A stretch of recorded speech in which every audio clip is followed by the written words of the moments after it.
Hi, everyone. Thank you for joining us today. I am Mahima Grover. I'm a coordinator for the Space 118 Fine Art Grant 2022 and 2023. I'd like to welcome you all to the webinar, Navigating the Art World with Priyanshi Saxena. Over the course of the next 2 hours, we will hear from Priyanshi as she opens up the Pandora's box, which is the art world and market. Following the presentation, we will open up the floor for questions and conversations. This is to give everyone an opportunity to discuss and share their thoughts and have any questions answered in real time from our in-house expert. For the Q&A segment, we request you to please unmute yourself and switch on your videos if possible. But during the presentation, we request you to please keep yourselves unmuted so that there is no interruption to the presentation. Based on the language preferences we received as per your registration forms, the presentation will primarily be in English and Hindi. Without further ado, please welcome Priyanshi Saxena, our speaker for today. Priyanshi Saxena helms the advisory PS Arts, building and managing art collections and consulting on the South Asian art market. She is the director of IAM, working at reviving, restructuring, and connecting the regional art market, especially in regional languages in India. She was one of the reviewers for the 2022 Fulbright Nehru Masters Fellowship applications in the field of arts and culture management, and a jury for the Art Buzz Notable Artist Award 2022. She is the curatorial director for the Ahmedabad Arte Summits 2022. She also consults with galleries like Pulp Society, Delhi. She's one of the founders of and part of the core team of Abra, a community and digital platform of performance art in South Asia. She has also written extensively on contemporary art and art markets, contributing as a writer to several publications and 2 books, Art Residencies of India and Smart Artist. With that, over to you, Priyanshi. Thank you for joining us today. Thank you, Mahima, and thank you to all of you who joined in. I see some friends and familiar faces. I see Vaishal. Really nice to see you here. We've had some of these conversations, and I think just seeing it in the presentation format might help some of us. I'm going to start with a presentation, and what I would urge you to is hear the entire presentation out, and if you have any questions, you can leave them in the chat box. And once the questions are, once the presentation is done, then we'll delve into the question, because very often what will happen is your question might get answered through the presentation. Okay, I'm going to share my screen. Okay. So, yeah, we're going to just basically see ki art market wala, art market kya hota hai. Let's start with this, that if we're talking about a marketplace, then what is the product that's being sold over there? So what is art? In today's day and age, we see multiple mediums. Even if it's performance, we see ephemeral art, which means art that vanishes over time. So if one has to primarily just define art in a broad term, art is a tangible or ephemeral interpretation of an idea or an expression. So they say, even if you look at mediums like performance, right, it is using your body as a medium to express an idea. And then you come to what is the purpose of art? Why do most of the artists who are on this seminar today, or why do a lot of us work with art? Why do we all make art? So I'll go back to something that is from the Greco-Roman times, that Plato used to talk about this, that there are 3 parts to a man's day, and by man we mean everybody. So we divide them into 8 hours, 3 parts to make 24 hours. The first 8 hours you sleep. The second 8 hours you work to make a living. So you spend it on that. The last 8 hours are meant for your mind to wander. Now, there are some people who can think of brilliant ideas by themselves. For a lot of the others, some sort of stimulation or direction is required. So art forms that basis. It's there is a saying that, one of the biggest teachers in life is experience. And the cheapest way to learn through experience is to learn through others' experiences. And art actually exposes you to others' experiences. I mean, for someone like me who's been in the art world, I know a lot about, say, world history, for example, or a lot of sort of problems in certain parts of the world, certain solutions to problems, just through a lot of artists' works that I've exposed myself to. So art is also a great way of learning. But that being said, there is also no hierarchy in the idea that, if this is conceptual art or this is art that's archiving a subject, then it is superior to something which is just pure expression. Like the idea of just pure decorative, playing on pure aesthetics. All of that is also equally important because, like they say, right, one man's garbage is another man's treasure. So just expressing yourself, and art ka basic purpose is to stimulate the other in whatever form, even if it is to be the stimuli for emotional expression, for intellectual expression, or any of that. So yeah, and I'm again going to take you through some of these artworks that are done for very different purposes, as we're calling. What we see on the screen is Shiloh Suleiman's mural for Shaheen Bagh. Now, one of the purposes of art is actually to archive a reality that we live in. So, for example, when you look at any protest movement, the only way to remember that is through the art that was made of it. And photography is also a medium of art. Film is also a medium of art. Writing is also a medium of art. Music is also a medium of art. So, like when you make protest songs, they're also works of art. So, when you look at something like this, you realize that 2019, early 20 had a very, very massive movement in South Asia, like one of the biggest in the world, actually. And it's the job of the artist to archive it. So 100 years hence, when we look back, we'll know that Shaheen Bagh mein kuch hua tha. Shaheen Bagh means something. Like I think for most of us, when we say Shaheen Bagh, it's not just a locality in Delhi. And it's the artists who transcended, like who helped it transcend from just a locality to a movement and a monumental thing.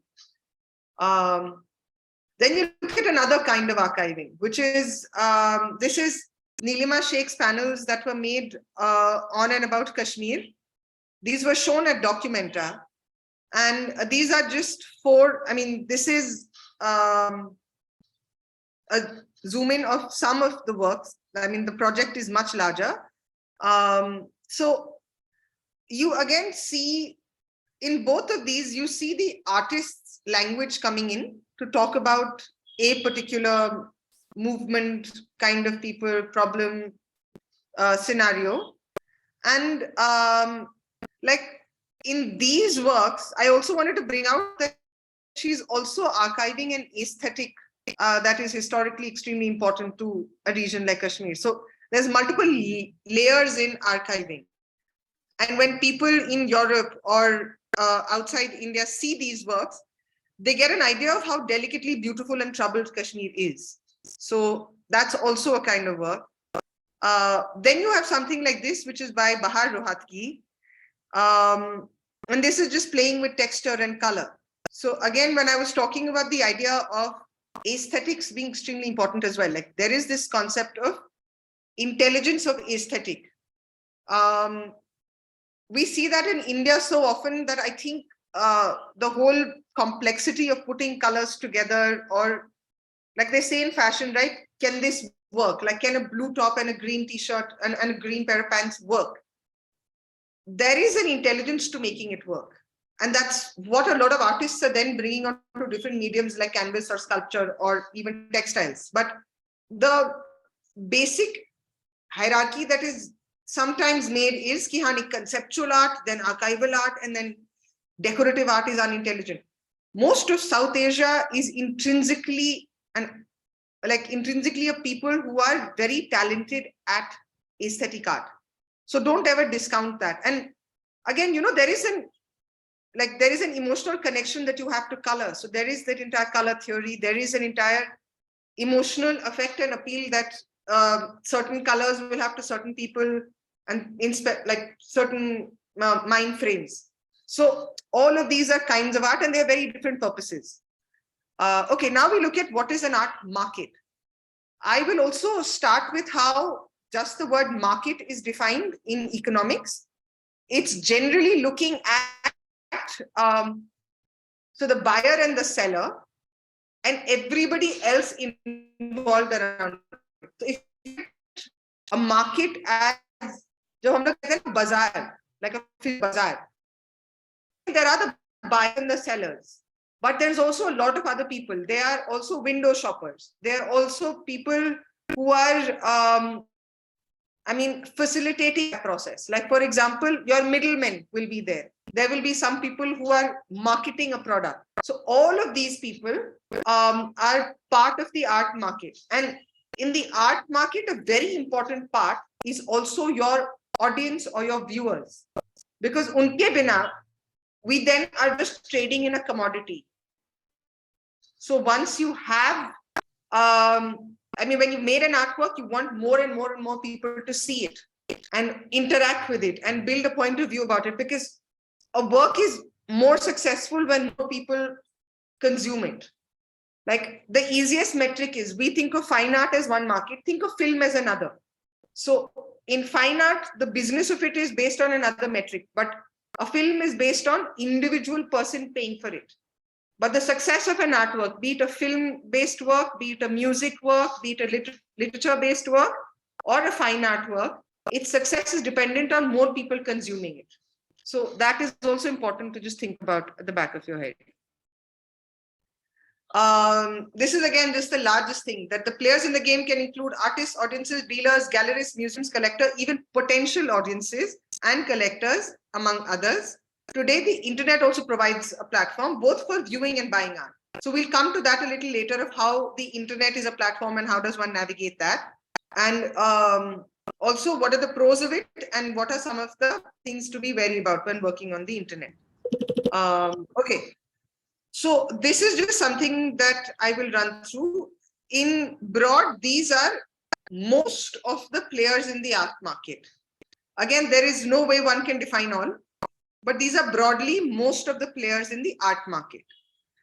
We start with the artist, of course. None of us in the art market can do anything till the artist makes the work. So the artist is the most important person in the art market. Then you have the collector. Collector is one of the kinds of patrons. We'll come to some of the other patrons that are there. But if you're making a product, you want someone to consume it and pay for that consumption. That, in most cases, is the collector. Then you have the dealer. So now, सबके अपने skill sets होते हैं. So artist is generally a person who's very good at making the artwork. More often than not, and this is not like discounting someone's natural skill sets or anything, more often than not, artists are not the best sellers of their work. And ये सबका अपना skill set है. So that is why you have people in the middle who are better at the business aspect of it, like the dealers. So, and dealers may be kai tarah ke hote hain, and we'll get into that in some time. One of the kinds of dealers are gallerists. Now, gallery may we'll also go through this in a little more detail later, but there are two kinds. One is the primary gallerist, and then is a secondary gallerist. A primary gallerist does not buy from the artist, but is just taking the work on commission and sells it and takes a commission from that. So that's a consignment-based relationship that they have. Primary gallerist, जब artist का काम बेचता है, तो artist को directly profit होता है. Secondary gallerist has bought the work and is then, उनकी मर्जी है, उनको जब जहां जैसे जिस price पे बेचना हो वो बेच सकते हैं. Secondary gallerist की जो practice होती है, उसमें one, artist doesn't have control on where their works are going. Two, the artist doesn't benefit directly. Artist gets paid for the first time of the work. So primary or secondary का ये भी थोड़ा metric होता है कि primary is the first time a work enters the art market. Secondary is second or hence. Even if the work is being sold for the 7th time, it is still the secondary art market. Still. Then you have the art fair, which, like every trade fair, so here we're talking about the art market, but we'll also base it on all other metrics of the market, just to understand कि the art market is not something out of the like ordinary. Art market works like most markets. So any trade fair that is there, it is generally a market accelerator, क्योंकि उसमें बहुत सारे middleman और बहुत सारे buyers को साथ में रख दिया जाता है. तो जैसे अगर आप एक आर्ट फेयर रखेंगे तो there'll be a lot of dealers and gallerists who put up multiple artworks over there, and then a collector who's generally been exposed to say 5 artists or 10 artists, उसको एक बार में 100 आर्टिस्ट दिख जाते हैं.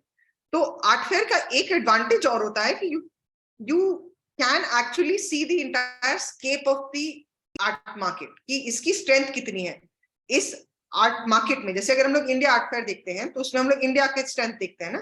तो India में अब हमें पता चल जाता है कि हाँ करीब 100 गैलरीज हैं जो काम कर रही हैं, एंड आई मीन 100 गैलरीज हैं जो आर्ट फेयर में आई हैं. तो you can actually make a judgement on what is the kind of like artists that are showing at galleries, what is the kind of artworks that are being made and shown today, what is the price point, what are, and even though I am against the concept of trends, but it is a reality. So you'll also look at what are the mediums that are trending, what are some of the concepts that are sort of the hot concepts of today.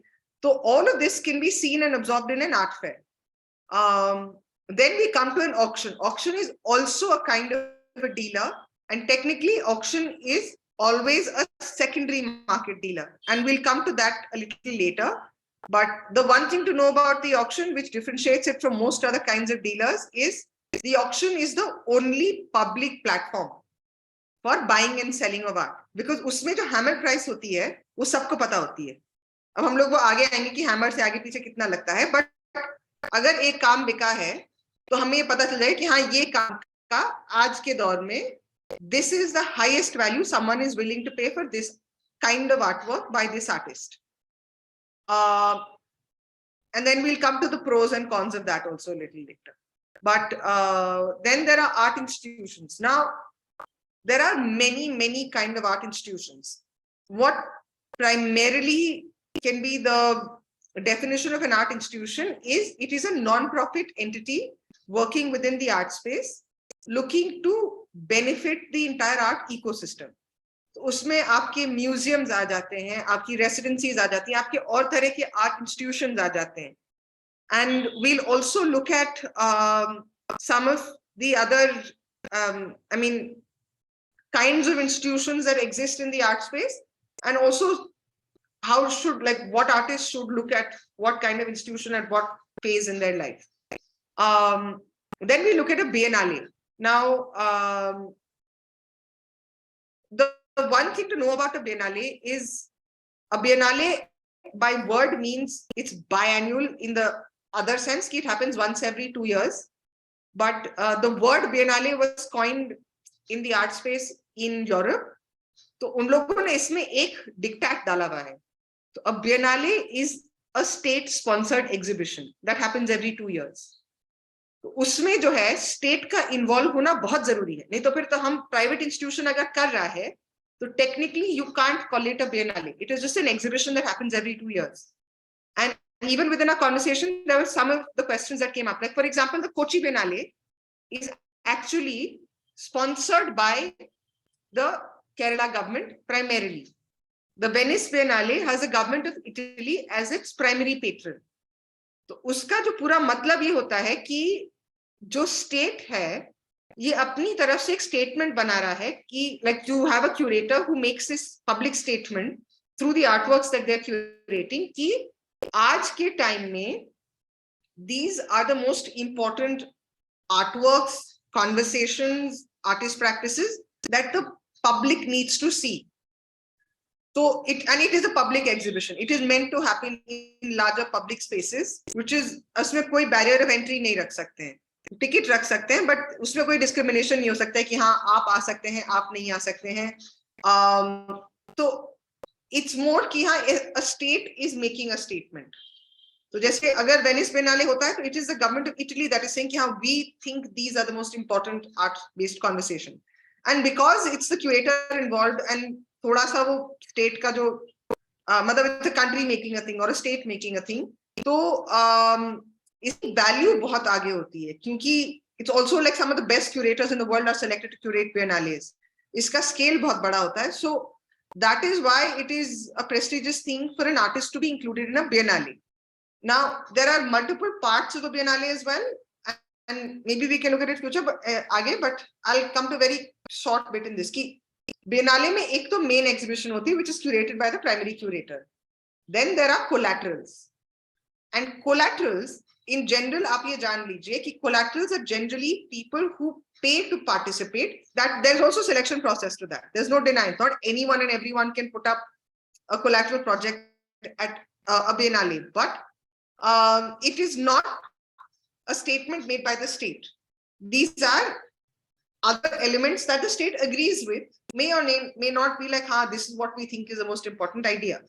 तो वो भी जब आप कभी Biennale जाएं या कुछ करें, तो just keep that in mind. Now we come to one of the most important, like two of the most important people in the entire art ecosystem. One is the curator. Now technically बहुत तरह के curator होते हैं, और again we try to figure out a Hindi और word for curator in an Indian language. इसका कोई direct translation नहीं है, और उसका एक काफी बड़ा रीजन भी ये है कि जो क्यूरेटोरियल प्रैक्टिस है ये वेस्टर्न डिस्कोर्स से आती है.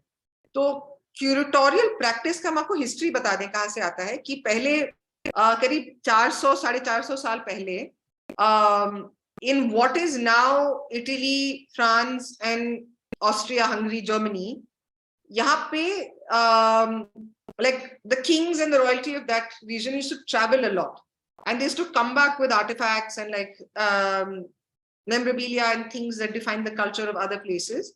तो एक ये मतलब, और अपने घर में ना जैसे हम लोग की शोकेस होता है, तो वैसे लगाना शुरू कर दिया अपने पैलेसेस में. So then they started making this thing called a cabinet of curiosities, or it was meant for people from outside to come in view. अब उसमें कुछ भी हो सकता था. You could also have like scientific things कि आपने कहीं से रॉक लेके आया, कहीं से कुछ उसका किसी का बोन लेके आया, कुछ किया, and it was all kept in that. अब उसको अगर आपको मतलब उसके अंदर से कुछ, like you have to put it together in a form where it becomes legible to anyone from the outside, and a person doesn't have to stand there and talk about each object separately. So it's basically how do you weave a narrative in that. That was the first time the word curator and the job curator came in.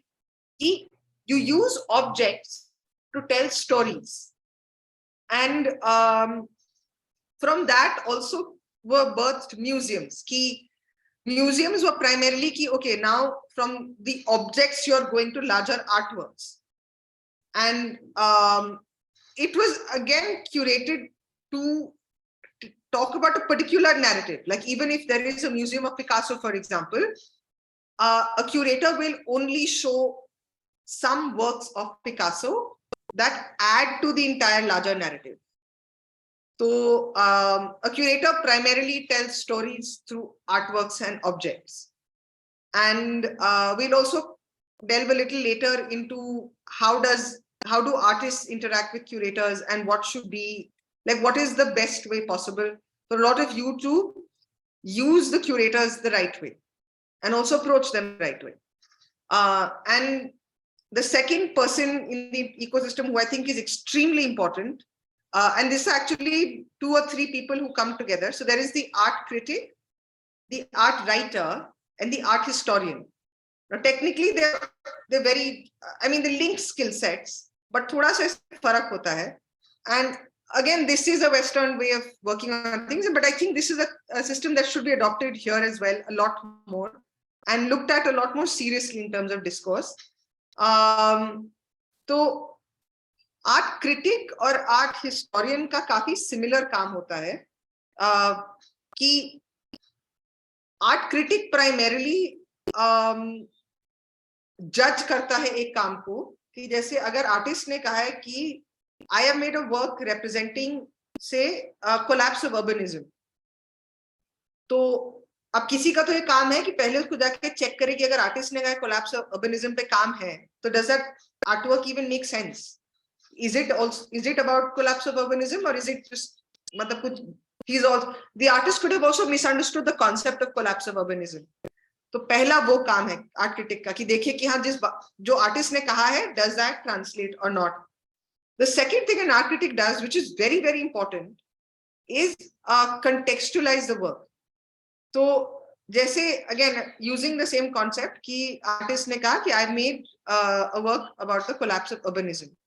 Then the art critic is supposed to look at what the collapse of urbanism is. Also talk about that.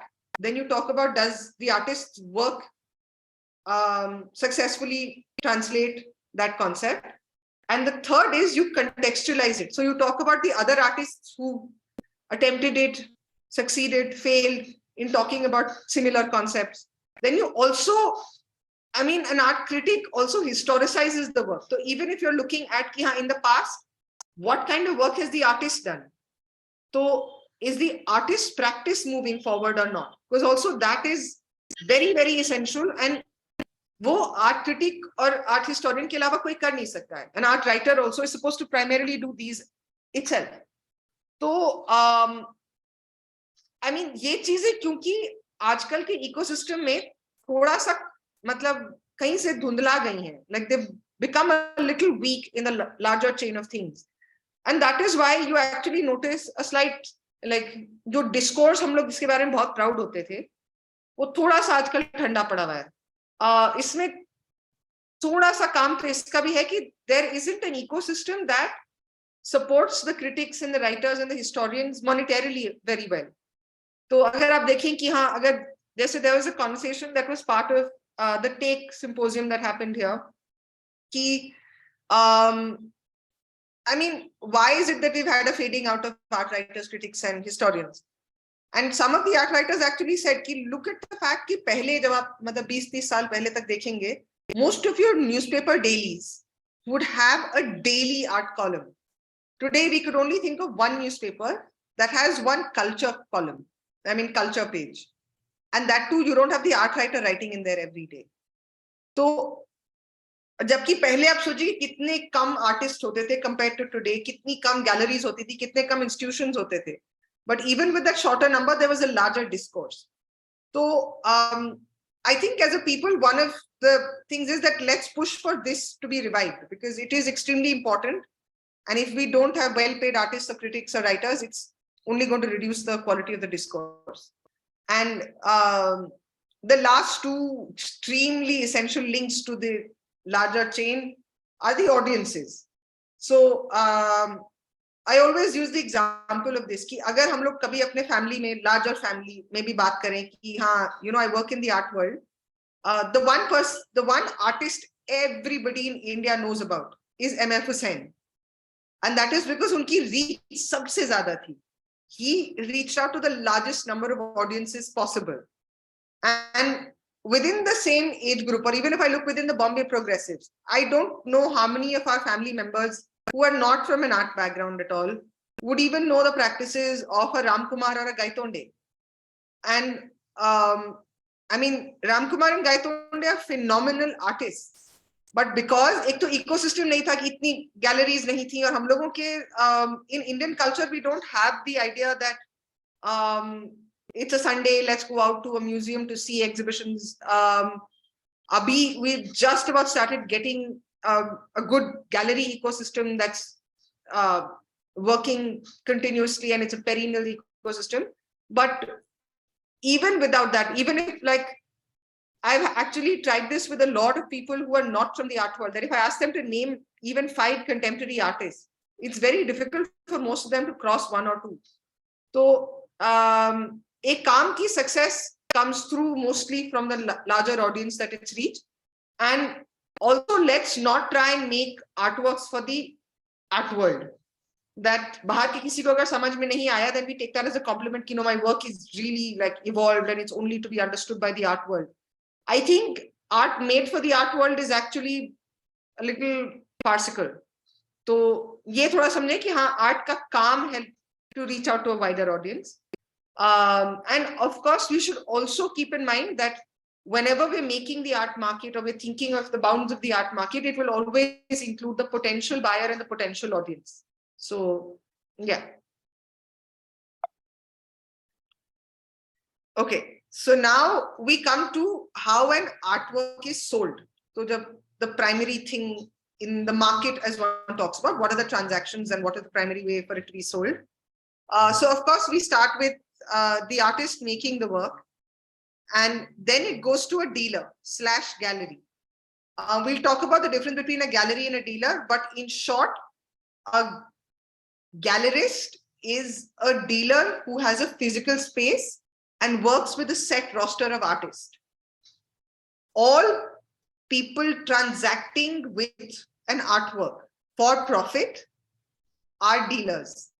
So even if there is a collector who's buying and selling works, they will also be considered a dealer. And even if there is, say, if you go onto any of these internet-based platforms, which are performing as a middleman between you and the collector, then that platform is also a dealer. Okay, so from a dealer, your work can go to 3 possible avenues. The first is a museum, and I kept that first because that is also the most prestigious space for an artwork to go. One of the reasons this is the most prestigious space is technically a museum cannot sell an artwork unless it declares bankruptcy and has to liquidate all assets. So asset matlab jo bhi museum kharidta hai, usko it becomes a part of that asset, us museum ki asset ka.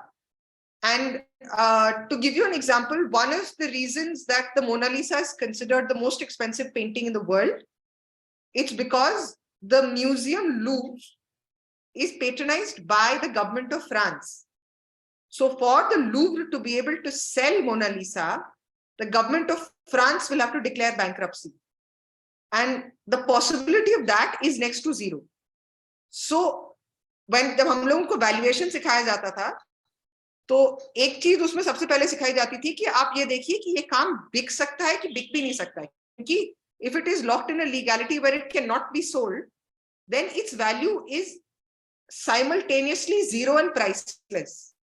So that is why. So ऐसा ही नहीं कि Mona Lisa is the only priceless and like 0 value painting in France. Almost everything that is there in the museum Louvre is of similar value. Mona Lisa is just the most popular painting. तो वो अलग चीज है, but value wise वही आता है.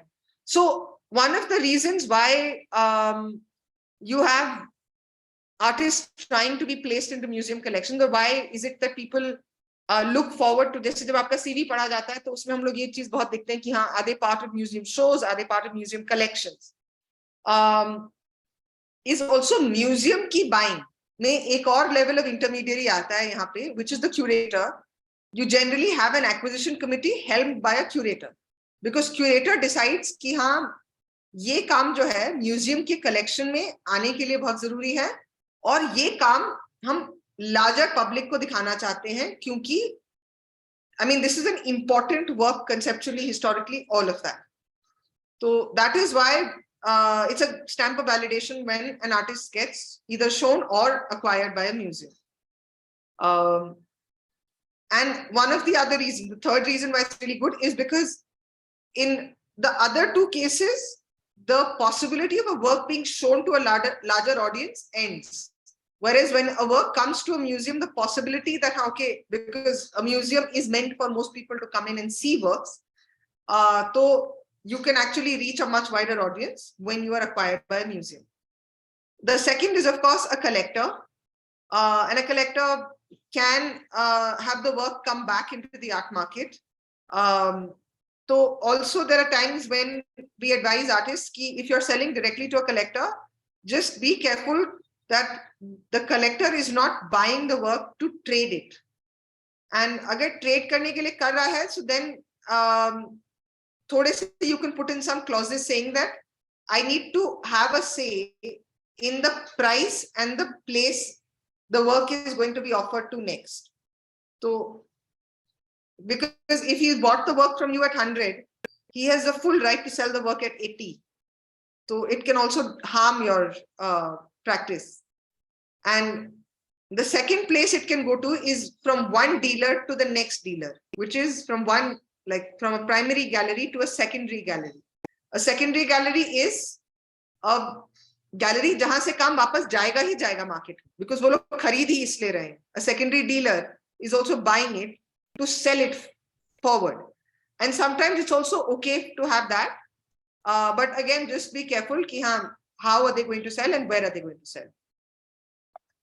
So okay, now we come to, again we've discussed this briefly in the past as well, but a dealer is very close to a middleman that we talk of in most other industries. जैसे अगर किसी ने साबुन बनाया है तो directly हम और आप जाके फैक्ट्री से साबुन थोड़ी खरीदते हैं ना, तो there is a middleman in the process, and in most other industries you have many layers, like you have one middleman who will move the soap from the factory to the shop, then you'll have another marketing company that is advertising for the soap to general audiences, and there's a lot of other forces involved in selling the soap at the best price possible.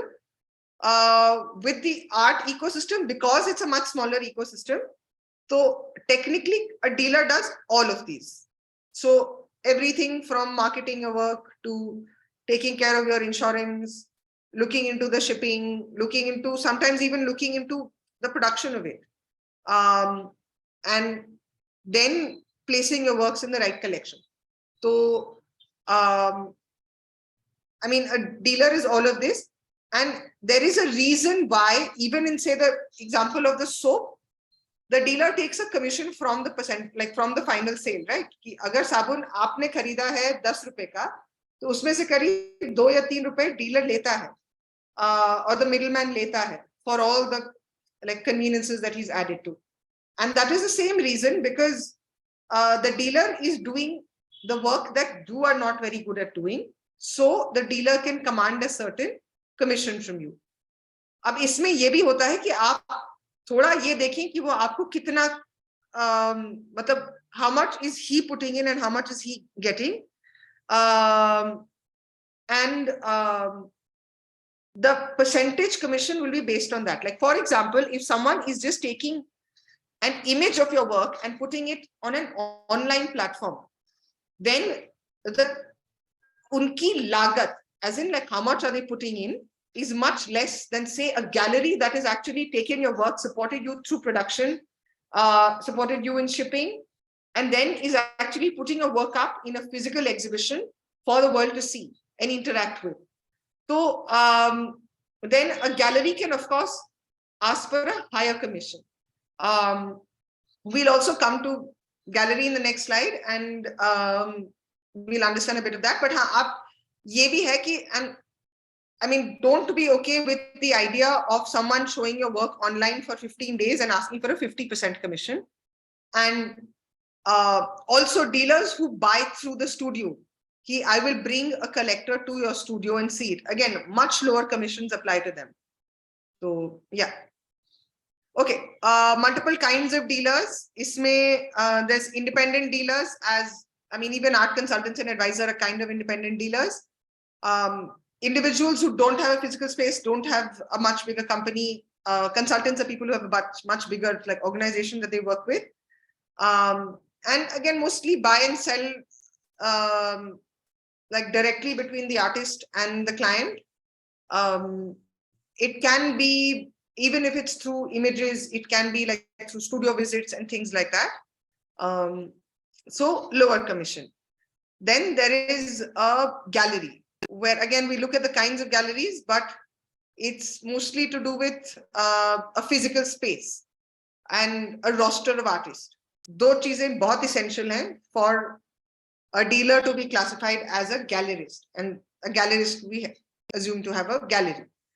And then there is an auction house. An auction house technically buys, I mean, is an intermediary between a seller and a buyer.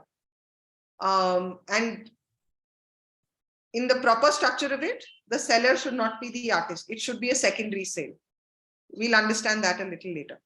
Okay, I think I've talked about this a lot in the past, but gallery mein, what is a roster of artists, if I can explain? So generally a gallery is not just a space for an artist or like for exhibitions to happen. A gallery is a much larger structure. Structure not in terms of like physical structure or the number of people that work with it, but in the effect it has on the art world. कि जो काम करती है वो काफी बड़ा होता है. A gallery works with a set of artists to build and help build and prosper the careers of these artists.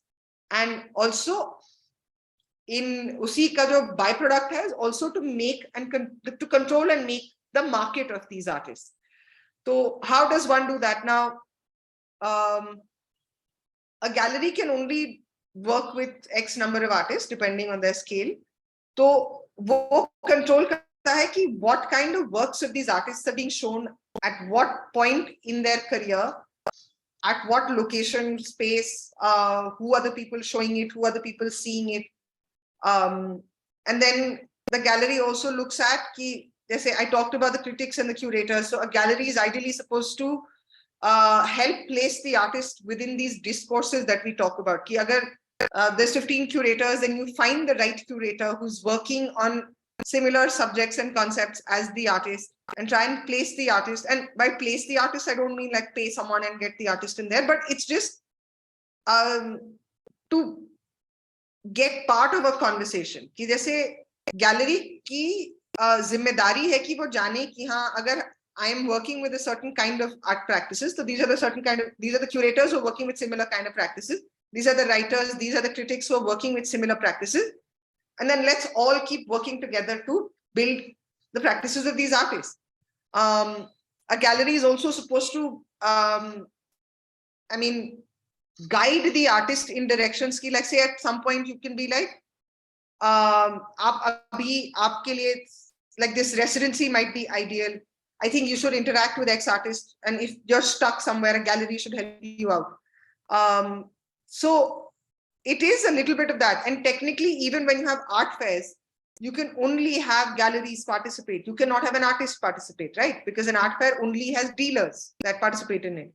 So again, to understand ki where, which markets are conducive to the artists that we work with or the program that we work with, and we participate in art fairs that are part of that market. So all of this comes into the gambit of what a gallery does. It is essential, as I mentioned in the past, for a gallery to have a physical space and to be invested in the practice of the artist. Yeah, and also it's not being done altruistically. So a gallery is spending a lot on the artist, especially like if I talk about contemporary galleries, you start with the artist prices being lower, but जो vested interest होता है कि हाँ, I've invested so much in your practice, time, money, effort, everything. When the artist grows, the gallery grows with them. The percentages remain similar. Like if you started with a 40% commission for the gallery, but imagine if the artist market grows, then also the like total amount that comes in the 40% commission also grows. So thoda sa ye bhi hota hai ki if a gallery supported an artist through a young part of their career, it's just out of ethics and morality here that you stick with them. You can have another co-representation split between something, but don't leave the gallery once you become a big artist if the gallery supported you through the young times. Okay, I think I'll finish over here and then we can go for a short break after this. But when I was talking about galleries, there are basically two kinds of galleries. There's a primary gallery and a secondary gallery. A primary gallery is, as I explained earlier, तो अब primary secondary अगर market भी देखें तो primary market is when the work comes in the market for the first time. तो just बना तैयार हुआ and is introduced to the market. Secondary gallery is वो market में रह चुका है, एक बार interact कर चुका है और अब आगे जो है इसकी journey is part of the secondary art market. In the same way, you have the galleries as well. So the primary gallery works with the introduction being done of the artist in the of the artwork in the market. A secondary gallery is work coming in for the second or afterwards ka time. Primary gallery mein kyunki the work is coming from the artist studio, so the artist gets the largest part of the share of the profit. whereas in the secondary gallery system, which also, I mean, secondary dealership also includes the auction, the seller gets the maximum share of the profit. And primary gallery mein the artwork defines what the price value of the work is. Ki, what is the value of the work?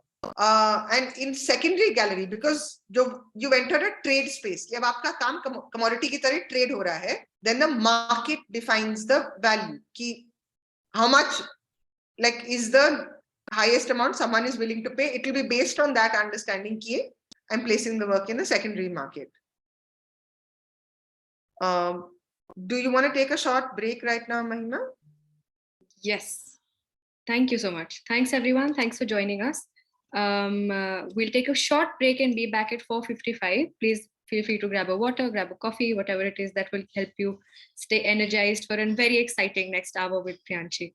Thanks, everyone. See you in 5 minutes.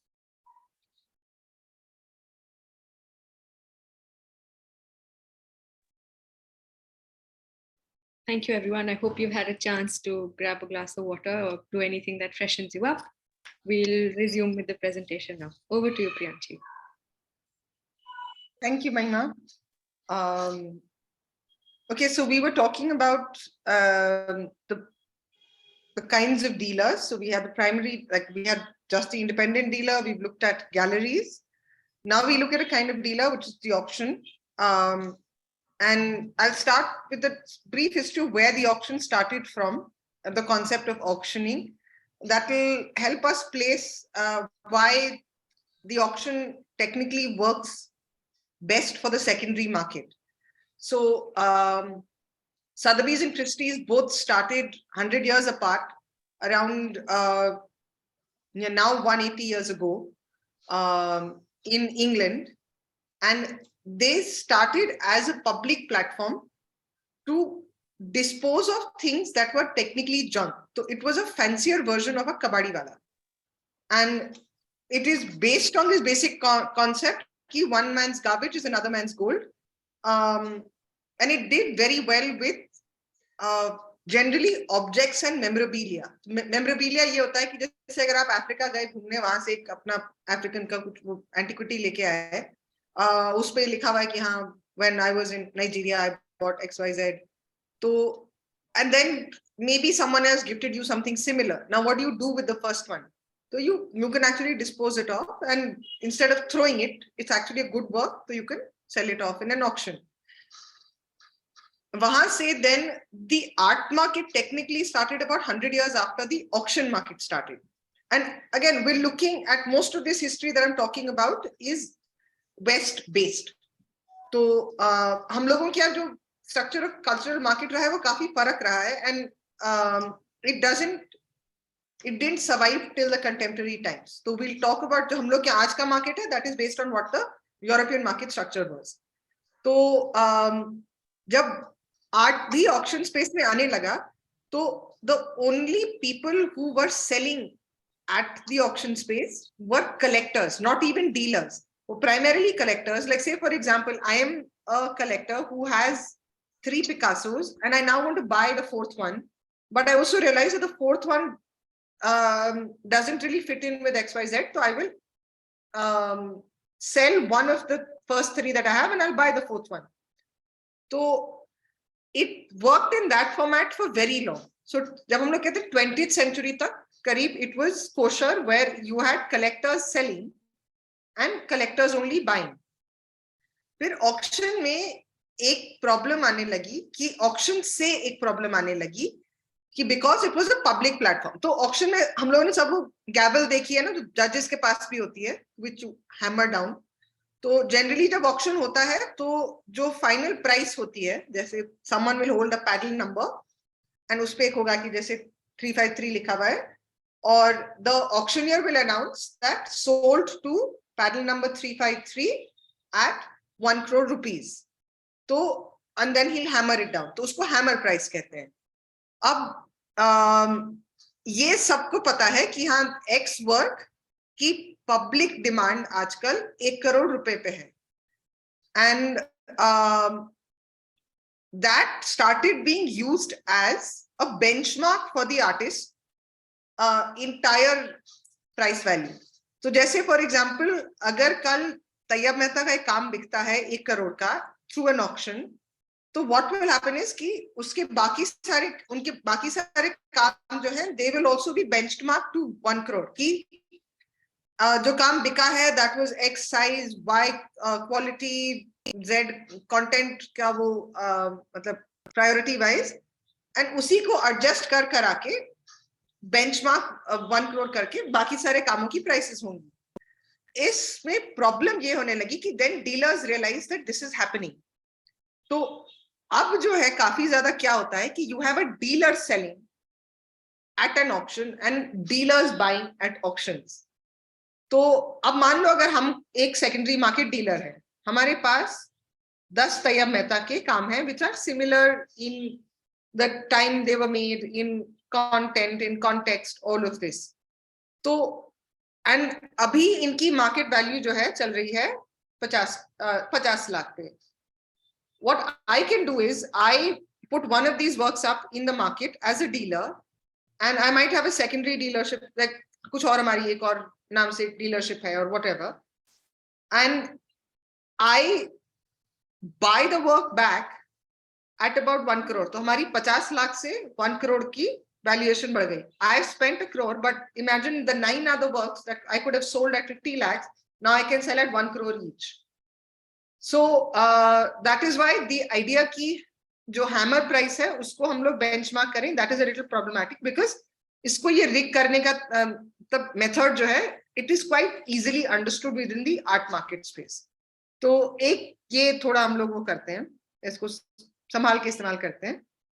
And one of the most important reasons why the auctions were that important and are still very important is because it's a public affair and auctions are like mandated. उनका जो structure है it is mandated कि हाँ इसकी जो price value, you will not always know who is the person who is bought it because वो pedal number पे आता है, वो आपको नहीं पता होगा कि कौन है, बट ये तो ये रहता है कि हाँ दिस आर्टिस्ट का this work sold at this price.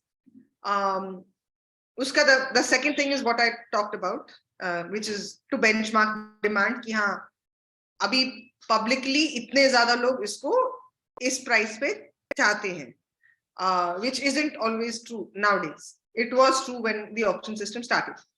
Now the other thing to understand about an auction is how does the auction house make money? तो इसमें एक होता है सेलर और एक होता है बायर। बायर वो होगा जो पैडल नंबर से जिसका वो आएगा, और हम आपको भी इसके बाद बताएंगे कि what is a reserve price, but एक एस्टिमेट आता है। तो जैसे एक काम हम सेलर है, मान लीजिए हमने लिस्ट किया एक काम जिसका estimated value with in the current market is से 100 to 150। तो एंड इसकी बिडिंग जो है स्टार्ट होगी अबाउट 65 पे। Then there is an a concept called a reserve price. So जैसे you must have heard Saffron Art among others do these no reserve auctions.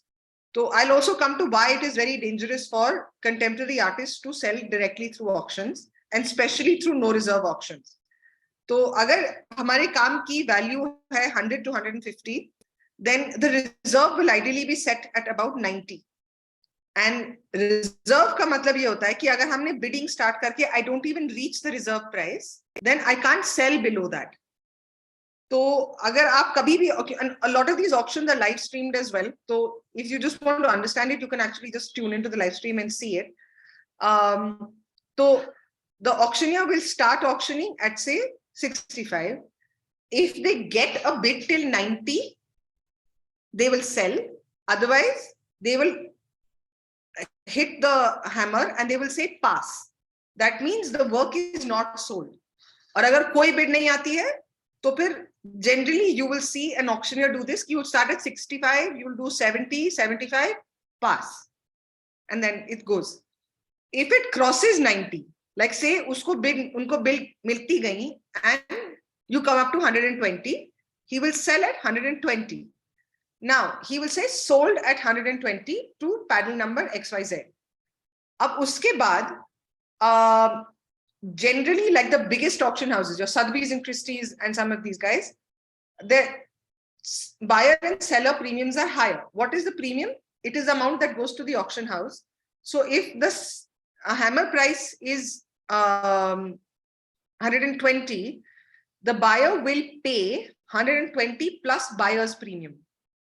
Okay? So if it is say 20-30%, that depends on the work in the auction. So it will be like you're adding 20%, say. So you're adding 24 rupees to 120, which is 144 will be paid to the auction house. And from that 144, first of all, it will be counted. The 24 will go straight to the auction, so you will still keep 120.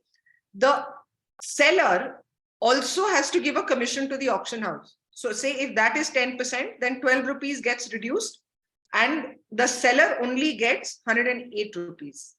So that's how the auction has made its money. And the hammer price is what the public understanding of its value is. Now, one of the reasons why we're very against a contemporary artist, and by contemporary, we mean an artist who's making work today, and especially younger artists, why we're against them going into the auction space and just for the idea कि हाँ, you know, I have a lot of inventory, मुझे निकालना है काम, ये सब, वो generally ना करें तो ज्यादा बेहतर है. क्योंकि अगर आपके पास मान लीजिए 100 काम है अभी आपके स्टूडियो में, आपकी इन्वेंट्री में, और वो उसकी एवरेज प्राइस आपका चल रहा है around like your works are priced at 50,000 for example, तो आपने डाला नो रिजर्व ऑक्शन में और आपका काम बिक गया 20,000 में. Now that is public knowledge, and हम लोग जितनी भी कोशिश कर लें, that will be used to benchmark the rest of your works. तो उससे आपका फ्यूचर जो है काफी डाउटफुल रहता है. और ये भी है, I mean it's a risk कि वो काम जो है जो आपका 50,000 में बिक रहा था वो वहां पे 1 लाख का बिक जाए. But the benefit of this risk is much less than the loss you will have अगर आपका रिस्क नहीं चला. अगर आपका गैम्बल नहीं चला तो फिर काफी बड़ा इसमें नुकसान होता है. And also the upscaling of the price doesn't always last, but the downscaling does. तो और वो एक बार नीचे आके उससे ऊपर आने में फिर बहुत मेहनत होती है, तो वो इसीलिए बहुत रिस्की होता है. एंड वी जनरली एडवाइज कि don't go through the auction space. That being said, you know, there are some of these auctions which are like, say, for charity or for things like that. Those are fine because also wahan pe bhi you can just insist on a reserve price, and also those people are going to buy for a very different reasons, and that is not just easy market liquidating space. But and also usme ek cheez aur generally assume kari jati hai that the artists are donating works. So by donating, what you can also do is ki you say ki I will still take 40% of the work that is sold. 40% goes to the organization and 20% can go to the other logistics and auction house involved and things like that. So आप अपना थोड़ा percentage commission कम कर दें because it's a non-for-profit, it's a charity event or whatever. But please insist on a reserve price. तो अगर आपकी market valuation अभी 50,000 के आसपास चल रही है, maintain the reserve at 45. तो थोड़ा मतलब you can reduce it marginally from what the market price is, and if the work is not sold, then it's fine. It's far better than a work being sold at a much lower price. Okay. Now we come to again within the institutional space, जो art institutions होते हैं that make the larger art ecosystem. One of them is residencies, and I'm now moving away from the for-profit side or the business side of the art world to the other pegs in the entire ecosystem that are very, very essential. We'll start with the caveat कि do not use residencies as a substitute for your studio time. Residencies are जैसे आपके career में they should add something to your practice. It is not a way to save rent on your studio for 1 month, because if you are just going to another place and still continuing to make the same kinds of work, then it's a waste of opportunity. So someone else could have come and used that residency for far better benefit to their practice. And 2, it's a waste of I mean your time and effort कि आप वहां पे गए same ही काम करके वापस आ गए. तो रेसिडेंसीज में आप ये देखें कि आपकी मतलब हर आर्टिस्ट की प्रैक्टिस अलग होती है and they will require a residency at a different like सबके करियर में different points in time will require different kinds of residencies.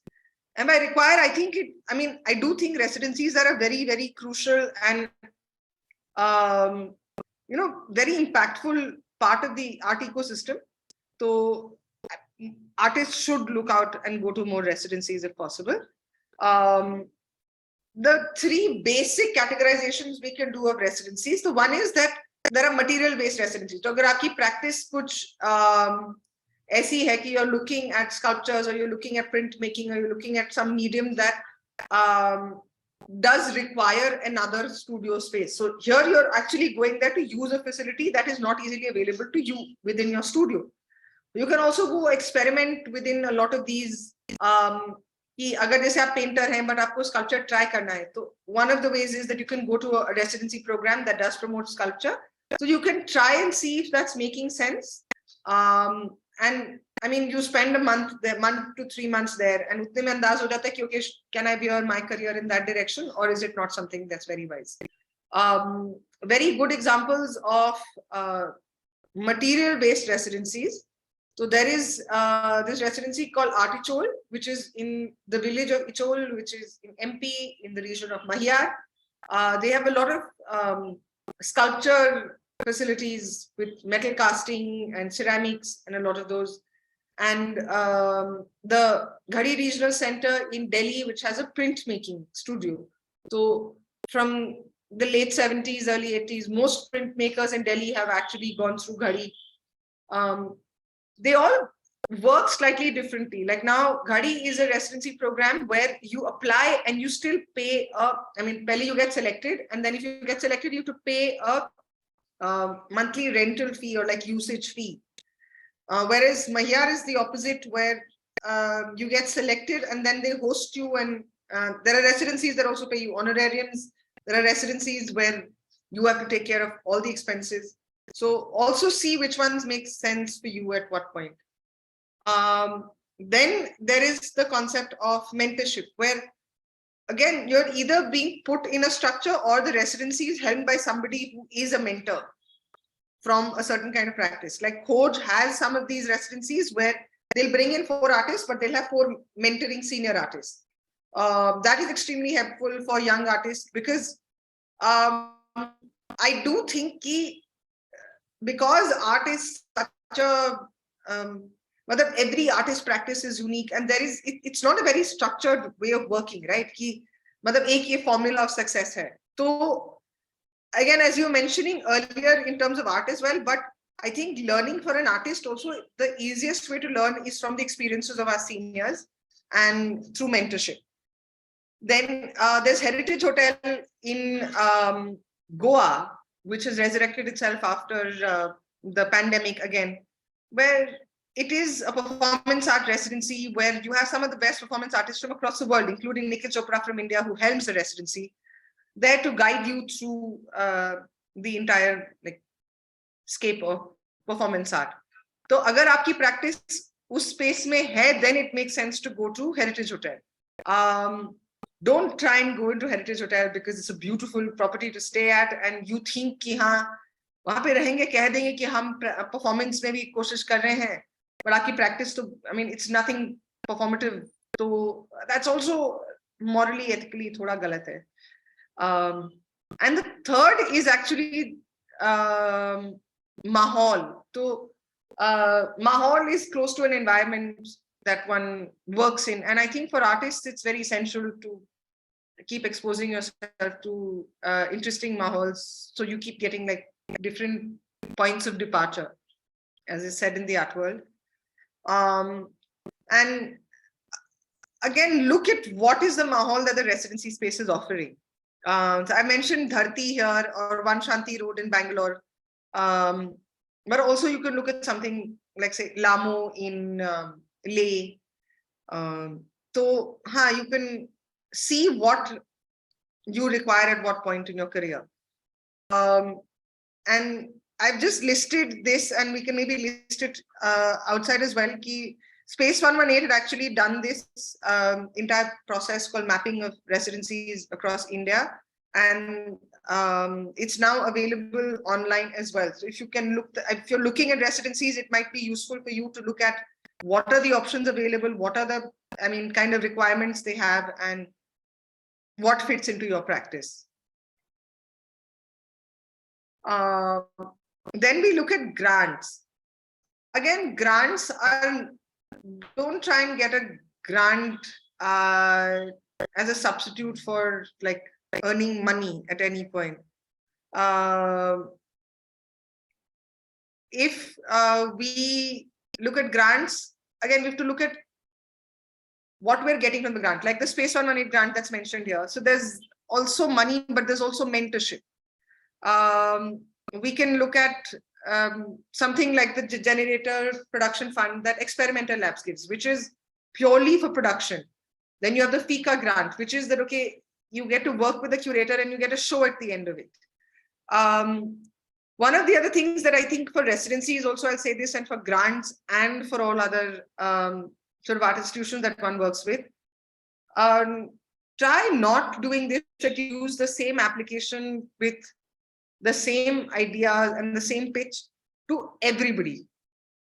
One of the things that most of y'all might not know is the jury of a lot of these grants and residencies and awards there is an overlap.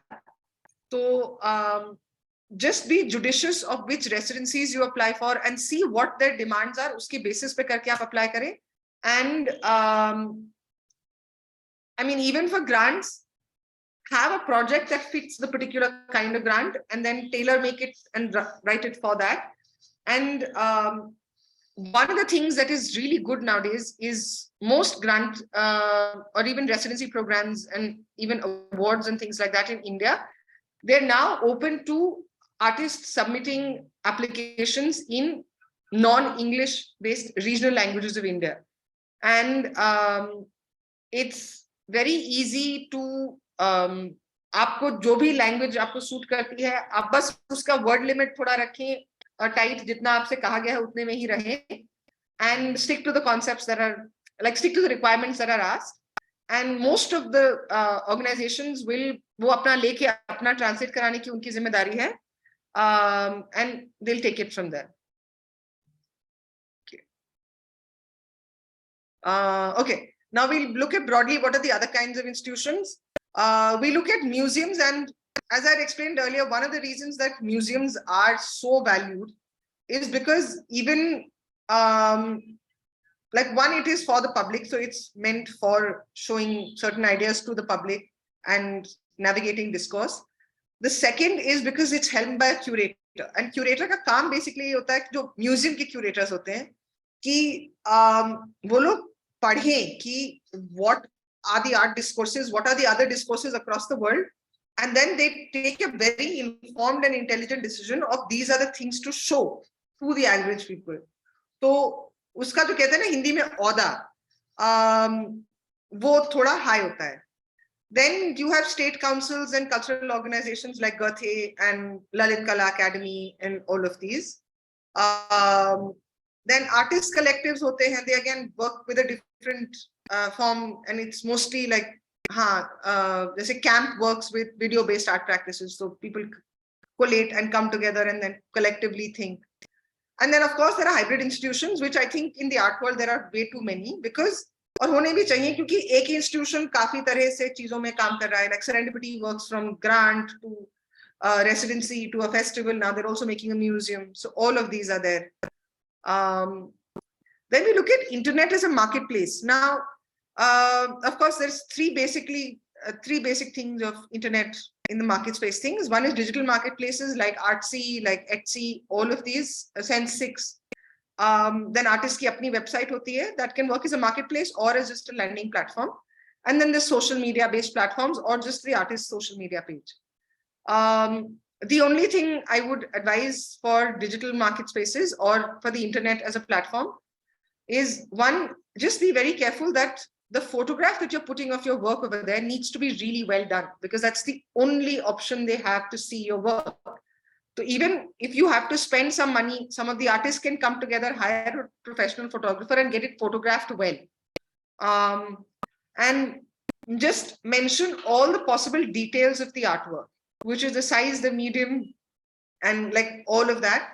And if you are comfortable and if you're interested, then also put the price of the artwork, because a lot of the decisions of interacting with an artwork, or even to be able to understand an artwork, are dependent on the actual details of the artwork. And image देख के काफी बार वो समझ नहीं आता है. So if those details are given in the caption or somewhere else, it's very, very helpful. Yeah. Then okay, we'll come to value versus price. इसमें price is what is offered to the market, like to a client to buy, and value is थोड़ा सा फर्क होता है कभी-कभी कि you assume a value is really great. Value is independent of the market system, the economy at that point and things like that. So, okay. Now we look at basic metrics that define price. And I think we're running a little short on time, so I'm going to run through some of these. एक तो होती है intrinsic value, which is कि आपकी लागत कितनी है. तो आपका material कितना चला, and आपका time कितना लगा, and also time of a junior artist is of less value versus the time of a senior artist. Some of those, so think of it in terms of like, okay, there is a farmer, उसकी लागत कितनी है, तो उसका भी time लगता है, उसका भी intellectual labor भी होता है, उसका physical labor भी होता है. तो and the money he spent on seed, everything, blah blah blah. तो जैसे farmer की लागत लगाई जाती है, वैसे ही art की लागत लगाई जाती है. Now, the size and medium of work do affect the pricing, and that's also dependent on a bit of like archival value. I'm sorry, the intrinsic value. You'll have to spend a lot more money to get a larger canvas, or like a lot more money to get a lot more metal to make a larger metal sculpture. But of course, a larger work is priced slightly proportionately also more. And the medium of a work. And medium of work may be like there are some mediums that have higher value attributed to them versus the others. For example, paper versus canvas. So canvas is always going to be considered a higher priced and valued medium versus paper. So, and एक होती है archival value. So again, why is it that you hear this word very often called, are you using archival paper? And it's also to do with a very basic thing. If I'm spending money to buy a work, then I want it to last longer. So if it is a work that will last me 100 years versus a work that will last me 500 years, so I'm going to spend accordingly. Edition and unique, I think this is very easy for everyone. Edition works are going to be priced lower because there are multiple people who have a similar kind of work. तो उसकी जो uniqueness का हम थोड़ा सा एक premium देते हैं, वो घट जाता है. And unique works are priced higher for that reason. Art historical relevance जो होती है, वो basically अगर आपको ये देखना है कि 100 साल बाद अगर हम लोग पीछे देखेंगे, तो what will be the relevance of this work? Will this work define a time? Has it archived a movement? Like say, for example, Nilima Sheikh's work that we saw in the beginning, it is archiving a movement, a people, a time. The other thing that can be very art historically relevant is, did it change the way people think? Like, for example, it's said about Hussain Saab, ki when he started painting, he actually created what was the Indian version of Cubism. And the idea of color theory, like he's somebody who's mastered it. तो उनके बाद उनका काम देख के काफी artist ने उनसे सीखा है. तो you've changed discourse in a very phenomenal way.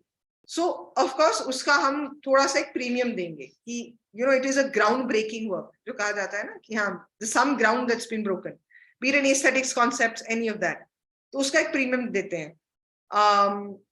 And then you look at the phase of the artist's career. So obviously younger artists are going to be slightly like less valued. And by phase of an artist's career, we're also looking at the fact that not just like a senior artist is not somebody who's just been practicing for 30, 40 years. It's also ki have they had important shows and important validators. For example, have they been part of really important curators ke shows? Have they been part of important museum collections, museum exhibitions? And who are the people who are collecting their work? And again, what is the sort of critical feedback that has been provided about their work? Are the critics talking about their work in a very, very, positive light? So all of these mean phase of the artist career. So when we talk of, say, mid-career or senior artist, it is to do with ki, these artists have been through some validation. That is sort of what defines an artist's career phase rather than the amount of time they practiced. Then health of the market and the market it's being exposed in. Health of the market is कि अगर economy बहुत down है, तो मतलब सभी चीजों की value घटी हुई है, तो फिर art की भी value घटेगी. Like if the rupee is really weak, then it is going to affect the value of the art that's being sold. Market it's being exposed in is dependent on the health of the market in a sense कि अगर मान लो आज वो काम Dubai में introduce हो रहा है, दुबई का मार्केट जो है it's doing very well, then everything that's selling in Dubai is selling at a great value. So that will also apply to art being sold over there. But इसमें एक ही catch-22 ये होता है कि ऐसा नहीं है कि अगर मान लीजिए न्यूयॉर्क का मार्केट बहुत अच्छा है, so then all of us can sell through New York. There is also the right market for the right kind of art. So, I mean, you have to also base yourself in that. Ki this trend cannot work. Yeah, let's all just go to the market that's working. It is कि आज हमारे काम का जो market है, आज वो ऊपर है, कल वो नीचे है, तो it will affect that. And documents and documentation. So this is also for posterity. Ki my work will be archived better, but in general, when you go to buy any product, if it's packaged well, I will be willing to pay a slight premium for it because it's a good thing for me to take back home. The same applies to art. If it's documented well, if I'm getting all the paperwork with it very well, then I will pay a slight premium for it. Okay, and all of this applies to primary art market, which is when the work is being introduced in the artwork. Okay. Secondary market is, as I talked about in the auction space, it's mostly dependent on demand and also what is the condition and provenance of the work and documentation. Provenance is not just who owned the work, but also where all the work has been shown, published, what are the sort of validators that the work has had. So all of that. And authenticity documentation, which is extremely important. कि पिछला bill कौन सा था, पिछला art certificate कौन सा था, और अगर वो सब documentation होता है तो its value is added to a premium, otherwise थोड़ी घट जाती है. Editions and artist proof, इसमें दो ही तीन चीजें हैं. First is that artist proof is not like, you can't put artist proof as the last two editions that you take out. Artist proof is the first or maybe even the second edition that you make with the process, and not a random edition. And set an edition number. If you've said it is an edition of 7 plus 2 AP, तो आपने पहले 2 AP निकाल लिए हैं और आप उसके बाद सिर्फ 7 निकाल सकते हैं. You're legally bound. You can't make the 8th edition. You can also make an open edition, which is कि then you can just, and then the price value will drop slightly, but you can do as many works as you want. And the last and most important thing is keep a record of each edition. Like if the second edition has gone for an exhibition, you can't sell the second. एक बार second edition print हो गया, तो फिर जो next चीज आपको करनी है वो third edition होगा. Someone wants to buy it while that work is on exhibition. So yeah. Then there's an unknown army of people that make the art world function, which is, I think we've all been through them: installers, framers, shippers, light insurance, exhibition designers, and many, many more. I'll just go through some of the things which I think are different in the Indian art market. और थोड़ा सा आजकल फर्क हो गया है, तो it's important to address it. One, we have थोड़ा सा because of Western influence and trying to like please the West, हम लोगों ने जो natural South Asian aesthetics होते थे और जो natural South Asian concept होते थे उनको थोड़ा दबा दिया है और उसकी hierarchy में थोड़ा नीचे push कर दिया है. Also, mediums of art have been pushed to the craft space and slightly outside. But I think we can also come back to letting concepts like mythology, which are actively part of our life, so they should also be part of the art that we see. So think about this: ki, are we making a very like white man's art, or is the art, even in terms of colors, even in terms of concepts, is it something that my family, who's very Indian, and I mean we engage with similar concepts, can they understand this work of art? Thoda sa ye soch ke, I mean it might help. Like again, this is a very phenomenal work of art, which is a Chola bronze. Chola nahi, South Indian bronze. This is papier-mâché house that's built in Kashmir. Again, an indigenous medium of art that's been denigrated to craft, but it's a medium of art. They make great artworks with it as well. Kalamkari, which is mostly now denigrated to textiles, but is also a medium of art. And this is 800-year-old Kalamkari Ramayan ka this thing. And okay, now I'm going to end over here with a small piece about like artists and galleries. And we'll open up for questions after this. And I'll have some slides about like parting advice, which is just small phrases and text, which can stay in the background so you all can read it. There was one of the questions that had come in, which was, do artists need galleries and how does one navigate that? Not all artists need galleries. Also, not every artist can't work with every gallery. So when I was talking about galleries, there's generally a program that a gallery has. Some galleries work with younger artists, some galleries work with minimal artists, some galleries work with experimental, extremely experimental artists, some galleries work with artists from a region. So for an artist, if you're looking to get a gallery, first do your research. And again, as I said, for residencies and otherwise, don't just blanketly send out your portfolio to everybody.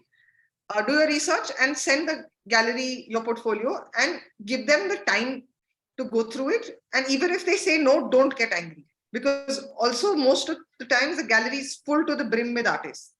That is also one way of getting an artist. The other way is that you keep interacting with curators, you can interact with writers. A lot of your senior artists are also people who are advising galleries like about some of the artists that can fit into their program. So that is also one route. The third thing is actually not all practices require a gallery. So when you get into the gallery system, technically the gallery does control your practice a little bit. And if you're somebody who's more interested in letting your practice live the course that you wanted to, then you can work on consignment basis with galleries and dealers and curators and still have control of your practice. And now we have the internet as a medium, which is you can propagate your art much easier. So as mentioned in the advice points about how to show your art on the internet, just show your, and also be judicious. Don't show everything you make. Run this by people, and also run this very importantly by people from outside the art world, what they think of these works. And share your work. And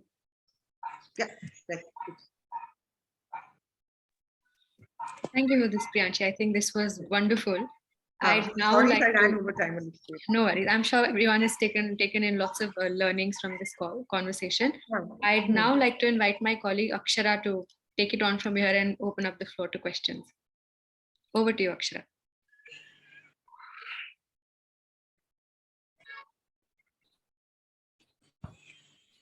Thank you, Mahima. Good evening, everyone. We are now opening the floor for all the participants for questions and conversation. Please feel free to unmute yourself and ask questions. And if you're comfortable, it would be great if you could keep your video on for an engaging discourse. If you could also drop your questions in the chat box and we will convey them to Priyanshi on your behalf.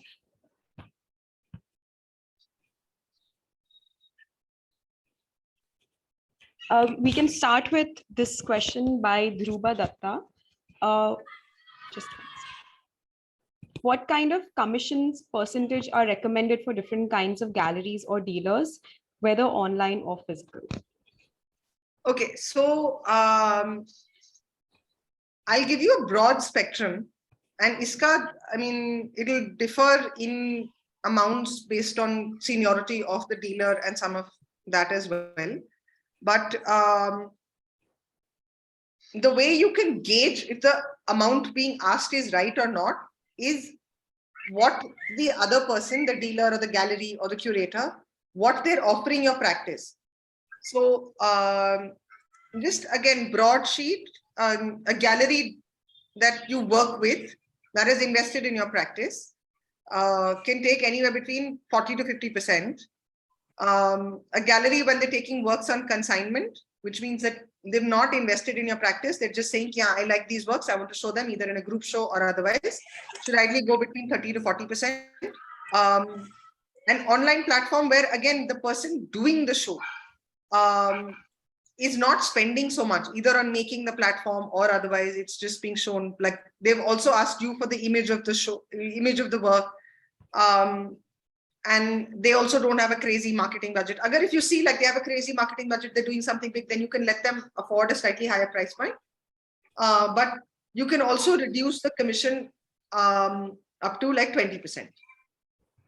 And like say dealers who come and bring clients in, it's anywhere between like 20 to 35, 40%. So yeah. Thank you, Priyanshi. Dhruba, I hope this answers your question. If you have any follow-up questions, it would be great if you could ask Priyanshi.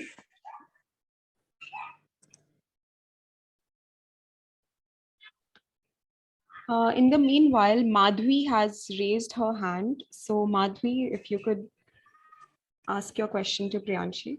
Hi, I'm Madhvi. I'm based in Singapore, Indian origin, of course. And I first of all want to thank both the all the moderators and Priyanshi, especially you, for amazing, precise, and very concise presentation. It was very, very, very generous of you. Now, I actually have not one, but 3 questions. So I'm going to ask one and the rest of the 2, I'll put it in the window so I don't take up too much time. Now, my first question is, how open and welcoming are Indian galleries and dealers towards Indian artists who have never practiced art in India and are living outside India?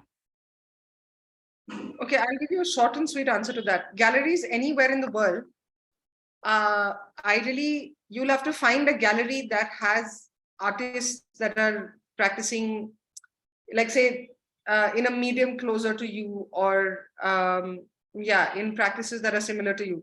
Like I'll give you one example. Now there is Shubhigi Rao, who's technically an Shubhigi is she was my professor.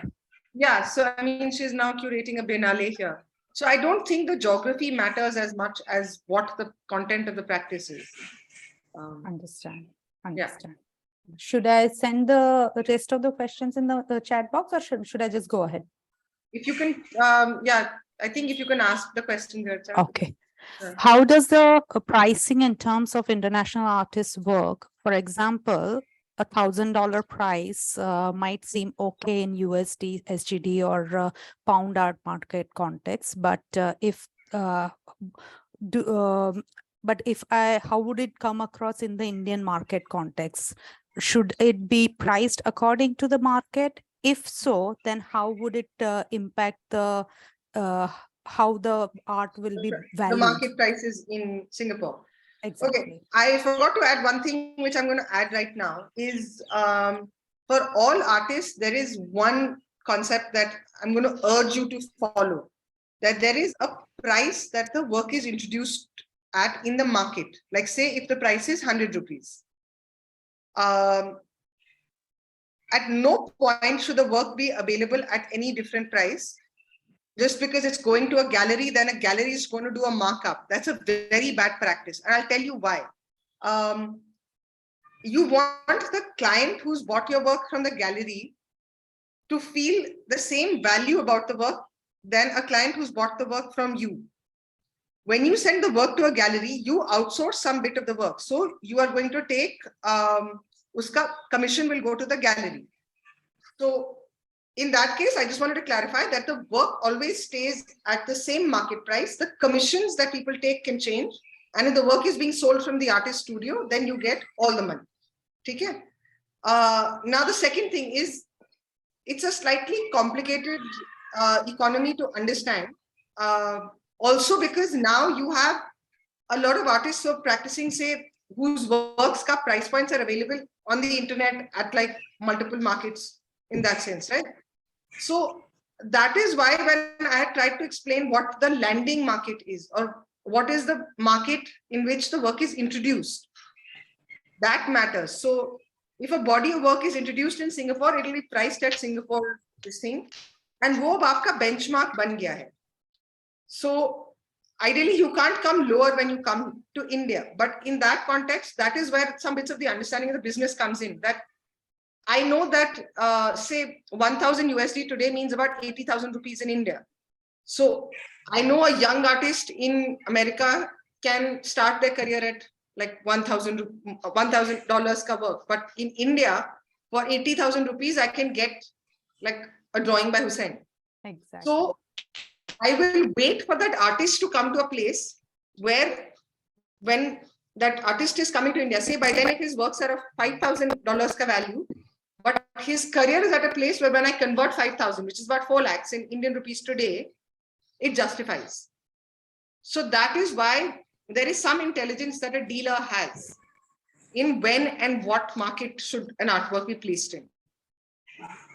And I'm not sure I can give you the trick to that because it just comes with an understanding of the market. So And yeah. I think last question answers, my last question has been covered. So it's fine. Thank you so much. Yeah, thank you. Anunay Rai has raised his hand. Yeah, hi. Can you hear me? Yeah.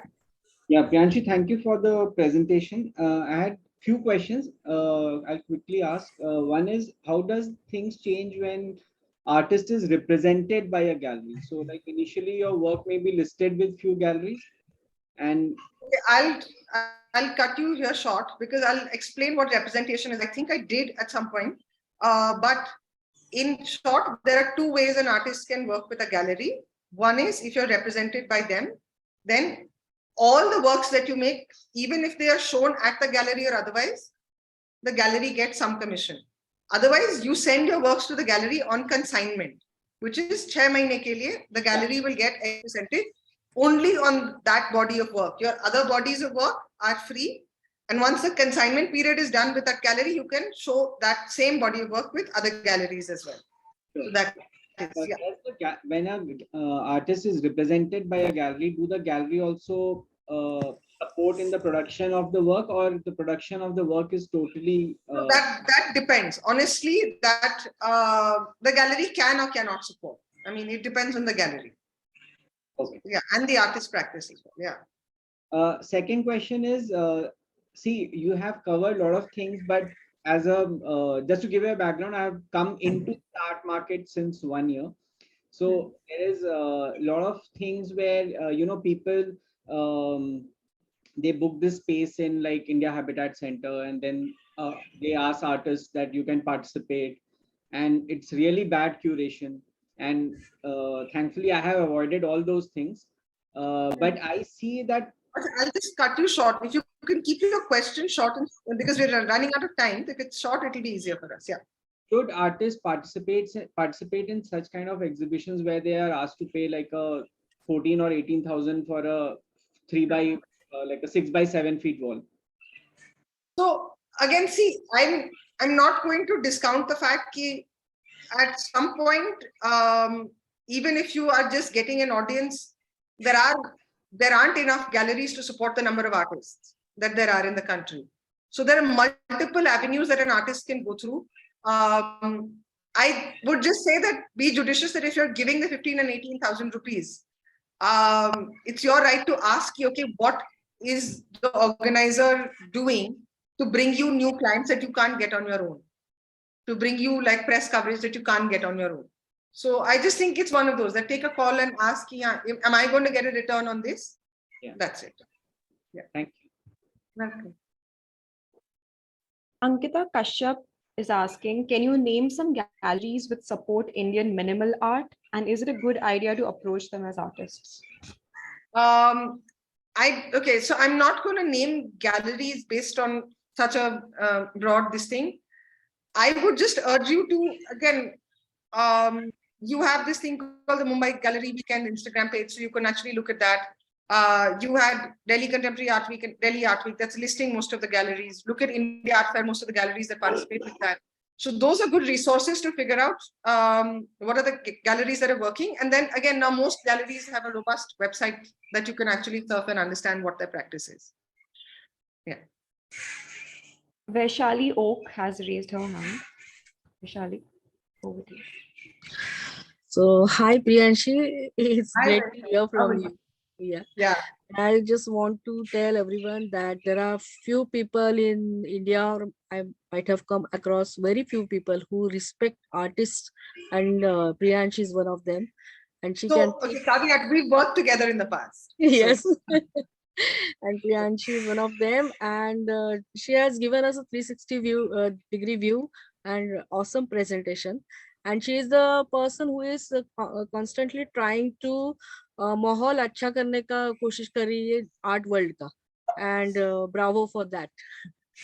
thank you. Thank you. Yeah, yeah.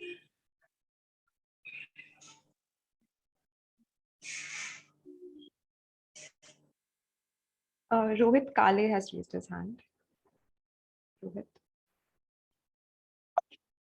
Hello, ma'am. It's really nice, and you really cover up a lot of things, which were difficult to find answers, and you cover up a lot of interesting facts, which really helped me to understand the art world in much more broader aspect. So my question is, I do understand the gallery has a very state of artists, and they every gallery has a particular artist in particular career stage. So even though, but there are few younger galleries who promote new artists. So what is the best way, or just sending an Approach. email email them your portfolio, or meeting them As I in the mentioned gallery? earlier as well, and I've already discussed this, that one is that find out which are the galleries that show. Even so, there are some galleries. When you go onto their website, आपको दिखेगा कि it's mostly young artists that they're showing, right? Yeah, So but no, my question is, it's not about the gallery. It's like how one should approach. मतलब email भेज के कर दो या politely कुछ अपना portfolio बनाओ. हाँ. And again, portfolio में आपका ये चीज बहुत important है, because again it's the internet, right? So they won't be able to see the work in person. Yeah. Be mindful of how you photograph your work. Okay. तो उसका हम अभी भी ये कहते हैं कि it's still a valid investment कि अगर 3-4 आर्टिस्ट हैं और उनको सबको अपना काम फोटोग्राफ कराना है, स्टूडियो रेंट करो, फोटोग्राफर रेंट करो, खर्चा स्प्लिट करो और अच्छे फोटोज लेके फिर वो प्रेजेंट करो. Okay. उसमें और वही काम और सारे डिटेल्स उसके बारे में. And also when you're approaching a gallery, your CV and bio also really matter. तो वो भी आप लिख के दें. और CV और bio में फर्क क्या होता है कि CV is just general listing कि आपने कहाँ पढ़ाई करी, कहाँ काम दिखाया है. Bio में थोड़ा सा आप अपने प्रैक्टिस के बारे में भी लिखते हैं. A little bit of mix of cover letter and own personal. हाँ, आप जैसे ये भी लिखते हैं कि आप किस तरह का काम करते हैं और क्यों करते हैं. Okay. ये दो चीजें अगर आप मतलब जैसे okay, I mean I know Vaishali, so I can use her example, right? She works with fabric, but it's also interesting to understand where her family comes from and why did she start working with fabric and the concept of collage and assembly. अगर वो सवाल आप answer कर दें, so then that helps the person looking at your work contextualize it already. नहीं तो हमें उसकी प्रैक्टिस समझने के लिए हमें खुद रिसर्च करना पड़ेगा. अगर हम किसी और का काम कम कर दें, so it will help us in the long run. Okay, that's a great value add on. Yeah. Thank you, ma'am. Welcome. Ashram Saloke, who is one of our grantees this year, has a question. Hello ma'am. Hi. मैं हिंदी में सवाल पूछूंगा. Sorry. बहुत आराम से. मेरा सवाल ये था आपसे कि मैं 3-4 साल से कम्युनिटी बेस्ड काम करता हूँ. लाइक मैं विलेजेस में जाता हूँ और वहाँ पे परमिशन निकाल के लोगों के घरों के ऊपर या अबंडेंट स्पेस के ऊपर मैं ड्राइंग्स करता हूँ. और इसमें लोग इन्वॉल्व होते हैं पेंटिंग करने के लिए. लोग इन द सेंस छोटे बच्चे हो सकते हैं, महिलाएं हो सकती है और बाकी सारे लोग जो गाँव के होते हैं. तो इस टाइप के कम्युनिटी बेस्ड प्रोजेक्ट को मुझे अगर किसी आई मीन मैं किस तरह इस कम्युनिटी बेस्ड प्रोजेक्ट को लेके अटैच कर सकता हूँ. हम आपको इसके 2-3 तरीके बताते हैं और हम आपको इसका एक एग्जांपल भी देंगे कि एक it's called the gram art project. नाम सुना है आपने कभी? नहीं, क्या नाम है? ग्राम GRAM. ठीक है. ये जो है ये श्वेता बेतलवाड है. I might be mistaking her last name. Shweta तो उनका नाम पक्का है. So she's based in MP and she again works with community and projects of that kind.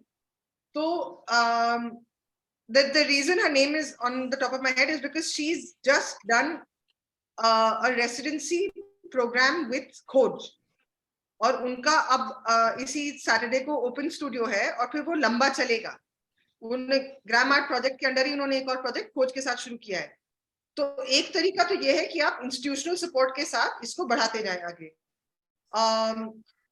और आई मीन एक हम आपको सच्चाई भी बता दे रहे हैं कि हिंदुस्तान में इतने ज्यादा इंस्टीट्यूशंस हैं नहीं। जैसे बाकी कंट्रीज में काफी इंस्टीट्यूशन सपोर्ट होता है, सरकार की तरफ से होता है, हम लोगों के यहाँ मतलब है कम। तो अब हम लोग उसको जो है मतलब let's not live in denial, there are very few opportunities to avail of those opportunities. Better हम आपसे यही कहेंगे कि अगर आप जैसे कोई भी आपको ग्रांट या कोई भी ऐसा प्रोजेक्ट का एप्लीकेशन दिखता है तो आप हिंदी में लिखिए, मतलब बढ़िया अपना एप्लीकेशन करें, और बस ये ध्यान रखें कि जहां भी अप्लाई कर रहे हैं वहां पे एग्जैक्टली क्या चीज मांगी गई, हम सिर्फ उतनी ही चीजें दें।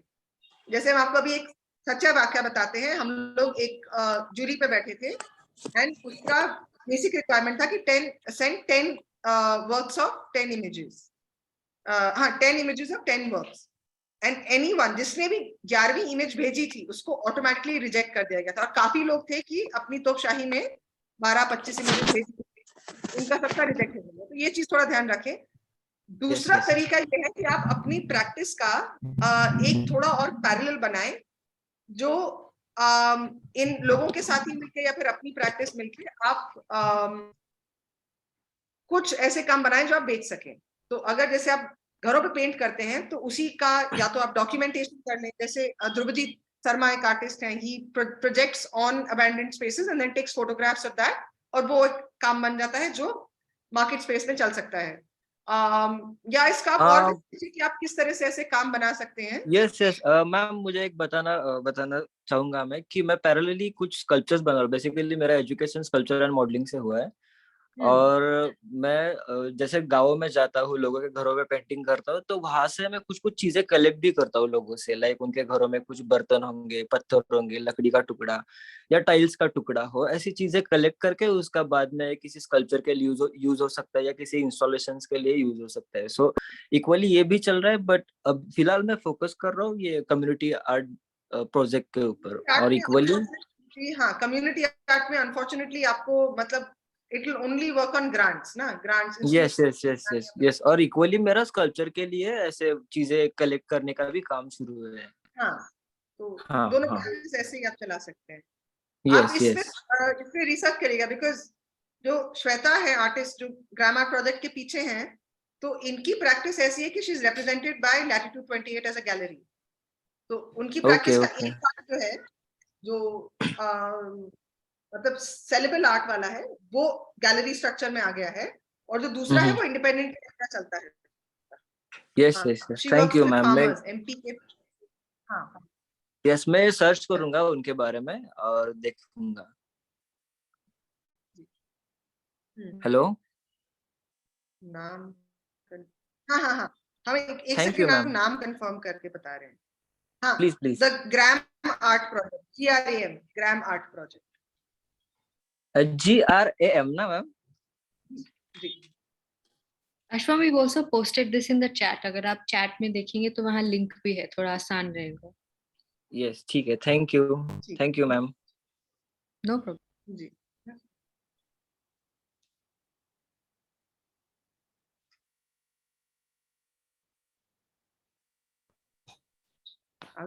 Supriyo Manna has a question. One second. Okay, we have 2 questions. Yeah, any market is centered around a certain kind of good or commodity. The producer of the goods are well aware of the market trends and consumability of the produce.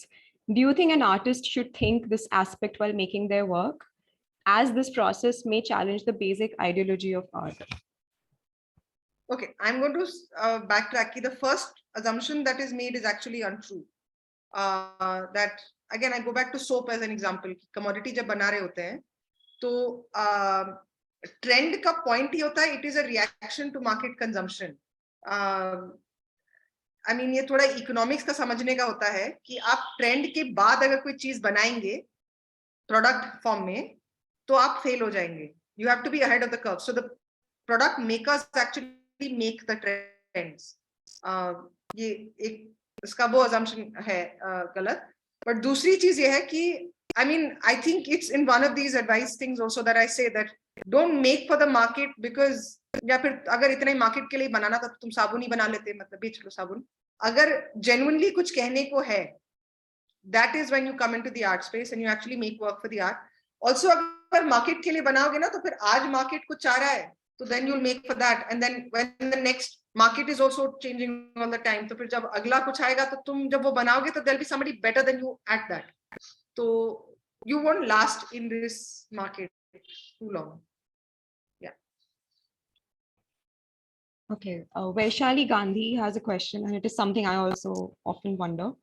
Is there a hierarchy of mediums in sales? Do oils have to be priced higher than acrylics? Are watercolors priced least? There is. And इसका हम आपको root cause भी बता दें कि also this hierarchy is set by Europe many years ago. और इसको तोड़ने की बहुत कोशिश करी गई है. We haven't succeeded very successfully. Reason वही, जब हम प्राइस वैल्यू की वो दिखा रहे थे तो उसमें जो आर्काइवल मीडियम आता है ना, तो oil on canvas is supposed to be the longest lasting medium versus say paper which disintegrates over time, and again watercolors are not the longest lasting medium. This assumption or hierarchy was also made before a lot of advancement in these mediums. Like today you can get paper that will outlast most canvases in its archival value. So I would just say ki, again, when making your art, like when making your art, be true to the medium you're making it in. And again, oils ka one of the other reason it's priced much higher, especially in the painting space, is it is very difficult to master oil, क्योंकि वो उसको काफी लंबा time लगता है. Like oil painting बनाने में ही बहुत समय लगता है और पेशेंस लगती है और उसकी अलग स्किल लेवल है. It was also assumed because all the masters used to work in oils. I'm talking about the European masters. तो एक वो जो मास्टरी थी उसका, there's a bit of a caste system also कि like a poor person would not get access to working in oil. थोड़ा सा वो history भी है, and that has stayed on even though now I mean you also get much cheaper oil paints. So it is not like it's the most expensive medium to work in, but it does exist. But that being said, don't change your medium because because a medium will sell at a higher price. So yeah. Okay. Does anyone else have any questions?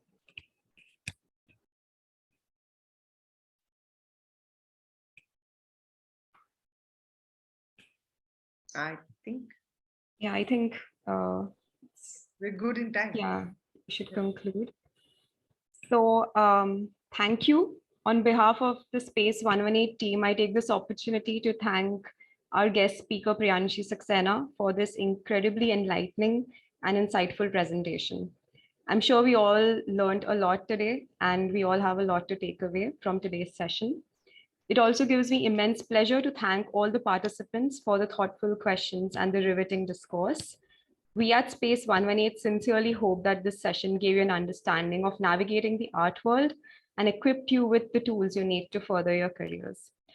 At the end of this session, a brief feedback poll will pop up on your screen, and it would be great if you could fill it up. It won't take much time. And if you're not able to see it, you can find it in polls at the bottom of your screen if you're on a laptop, and in your Zoom settings if you're on a mobile device. You can also write to us with more thoughts and feedback at space118grant@gmail.com and get in touch with Priyanshi at ps@psarts, that is psarts.co. The email addresses will also be in the chat, so you can refer to that as well. We wish all of you very best, and we hope to see you again in the future. Thank you so much.